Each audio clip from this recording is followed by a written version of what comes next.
Gamarjaba from Gracia. This is the Rorshok, Georgia update from the 11th of January, 2024. Quick summary of what's going down in Georgia. As of Tuesday the 9th, Georgia's ruling party, Georgian Dream, or Otsneba, updated its statute to establish an honorary chairman role for founder Bidzina Ivanishvili now that he was elected to that position. This move, formalized on Saturday the 30th, cements Ivanishvili's influential role in the party, Georgian politics, particularly in nominating the prime ministerial candidate, a power previously exercised off the books, but now by the charter. Opposition correctly views this as a formal acknowledgement of Ivanishvili's ongoing political influence. This development in party structure reflects a significant shift in Georgian political landscape ahead of the 2024 elections, given that people perceive this move as Ivanishvili creating a political system very similar to Russia's, where one person holds all the power. On Thursday, the 11th, the National Movement, or Natsebi, a parliamentary faction and party in Georgia, formally requested that the Ministry of Foreign Affairs invite the Organization for Security and Cooperation in Europe, the Office of Democratic Institutions and Human Rights, ODIHR, to monitor the upcoming October parliamentary election.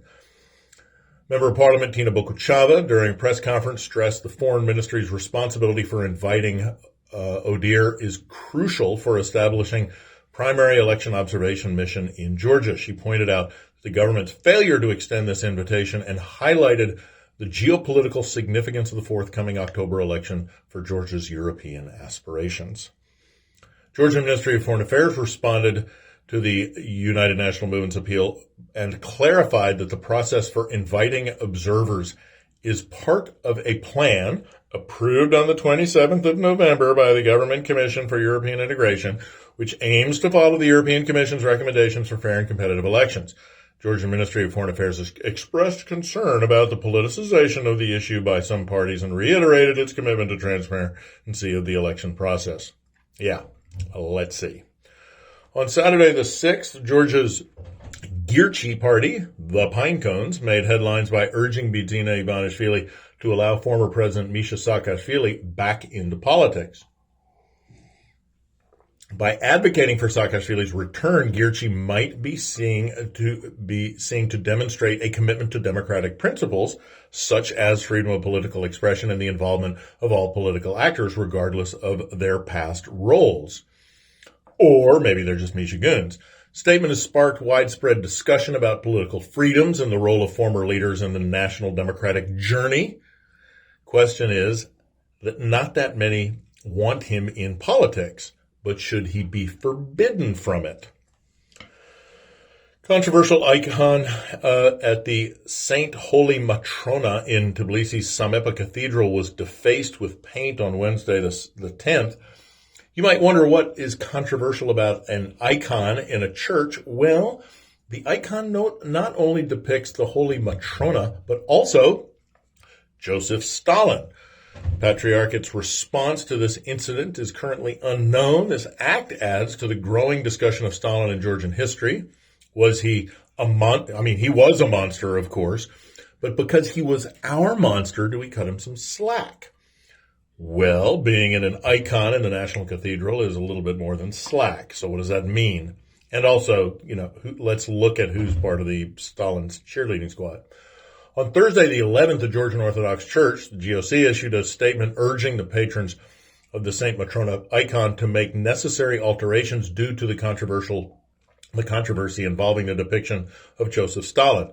The GOC emphasized that if the patrons fail to act, the Patriarchate will undertake the modifications themselves.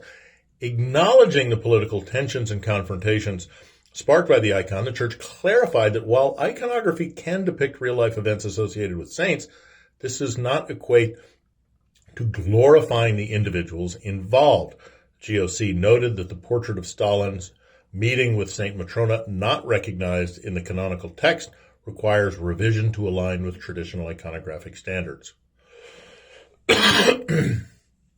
In other news, on Tuesday the 9th, reports emerged that the Russian occupying forces dug military trenches near Gremiskhevi village, escalating the ongoing tension in the region.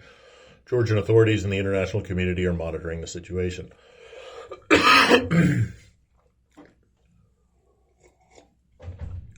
On Thursday the 11th, Tbilisi's commitment to transparency and good governance took a significant step forward, hopefully, as Mayor Kaladze met with Rajden Kupreshvili, the head of the Anti-Corruption Bureau. Meeting focused on Tbilisi's budget for 2024, the progress of ongoing city projects, future activities, plans of the Anti-Corruption Bureau. Emphasizing the city government's dedication to rooting out corruption, Mayor Kaladze highlighted the critical nature of the issue as a top priority. The meeting was a platform for discussing and formulating strategies to prevent corruption in public institutions, underscoring the importance of cooperation between different branches of the government. On Monday the 8th, a startling incident rocked Tbilisi as an assailant attacked a TBC Bank branch office. Following day, the prosecutor's office of Georgia detained an individual suspected of committing the crime and filed charges against him. By Wednesday, the suspect was in custody and admitted their guilt.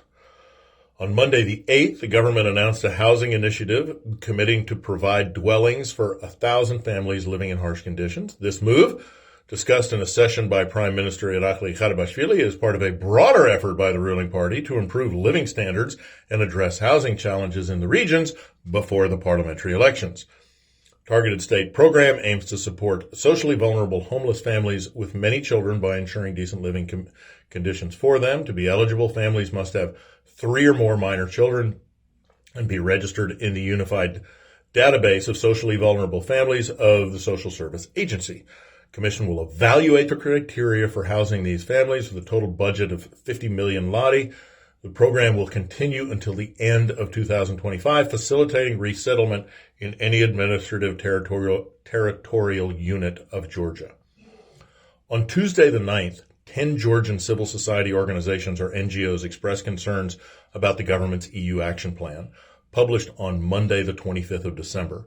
They criticized the lack of involvement from watchdogs, opposition, and parliament, highlighting the plan's broad nature and misalignment with specific European Commission recommendations. The CSOs urged participatory and transparent approach to meet the EU's criteria effectively.